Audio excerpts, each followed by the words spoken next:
আলভির সাথে আমার লাস্ট কথা হয়েছে যখন আমরা বিদায় নিচ্ছি বা ওই মানে এয়ারপোর্টে।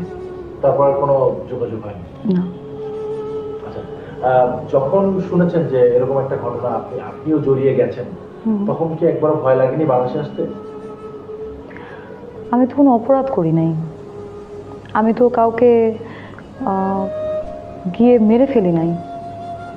একটা মানুষ নিজে আত্মহত্যা করেছে, তার অনেক কষ্ট, অনেক দুঃখ, অনেক কিছু আছে। আই অ্যাডমিট, আমি মানলাম সে জীবনে আর সহ্য করতে পারছিল না, অনেক কষ্ট নিয়ে সে পৃথিবী থেকে চলে গেছে, আমি সবই মানলাম।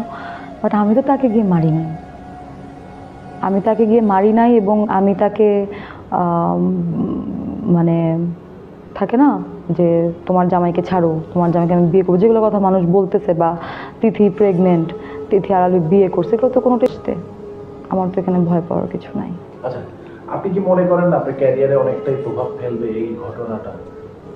মানে সিচুয়েশনটা এরকম যে আমার ক্যারিয়ারে কি হবে এটা নিয়ে আসলে ভাবতেছি না এখন। আসলে অনেস্টলি স্পিকিং, ক্যারিয়ারে কি হবে, আমার রিজিকে হাত দিছে কিন্তু মানুষ, আমার যে রুটি রুজি, হ্যাঁ, আমি কিন্তু আর কিছু করি না, এটা আমার একমাত্র প্রফেশন। আমি এই টাকাই আর্ন করি। এবং যে কথাগুলো মানুষ বলে আমার বাসা ভাড়া আলভি দেয়, হ্যাঁ, আমাকে কি কি জানি দিচ্ছে, তো না রে ভাই, আমি অনেক আমার কষ্টের টাকা দিয়ে আমি বাসা ভাড়া দিয়ে বাজার করি। আমার ফ্যামিলিতে আমার বাসায় আমার মা নানু থাকেন। হ্যাঁ, আমার রুজি রুজিতে হাত পড়ছে, এটা হয়তো আমাকে সাফার করাবে।